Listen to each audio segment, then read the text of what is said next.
Mengejutkan. Pada debat Cawapres kedua tanggal 21 Januari, Cawapres nomor urut 2, Gibran Rakabuming, menghadirkan pandangannya mengenai greenflation, sebuah istilah baru yang menyentuh ranah inflasi hijau di tengah pergeseran ke energi bersih dan teknologi hijau yang ramah lingkungan. Gibran tidak ragu memberikan contoh yang menggemparkan, demo rompi kuning di Prancis. Namun, apakah kisah ini benar-benar terkait dengan greenflation ataukah ada yang lebih kompleks di balik layar? Sebelumnya, mari kita melacak jejak green economy.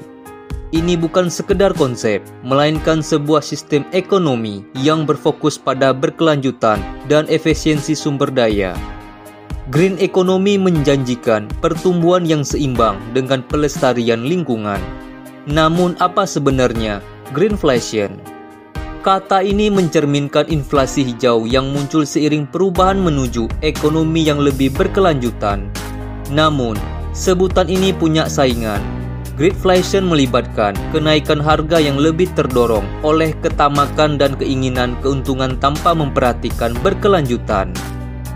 Gibran sendiri menghubungkan greenflation dengan demo rompi kuning, sebuah protes di Prancis terhadap kenaikan harga bahan bakar. Namun, tanggapannya menciptakan kontroversi, dituduh tidak tepat dan kurang relevan. Demo rompi kuning sebenarnya terkait dengan kebijakan lingkungan Prancis, bukan greenflation. Setelah menyelidiki lebih dalam, kita menemukan bahwa rompi kuning sebenarnya lebih terkait dengan greedflation. Greedflation istilah untuk kenaikan harga yang didorong oleh ketamakan untuk keuntungan, muncul dalam konteks kebijakan kenaikan pajak bahan bakar di Prancis. Pemerintah Prancis menaikkan pajak bahan bakar untuk menekan ketergantungan pada bahan bakar fosil. Tetapi hal ini malah memicu protes karena dampak pada biaya hidup masyarakat. Kemudian, kisah ekonomi hijau dari masyarakat Madura. Dalam debat tersebut, Mahfud MD memberikan kontras yang menarik. Ia membawa kita ke kisah ekonomi hijau dari masyarakat Madura. Masyarakat Madura menjadi pelopor ekonomi hijau dengan mengumpulkan dan mengolah sampah plastik, menciptakan siklus ekonomi sirkuler yang ramah lingkungan.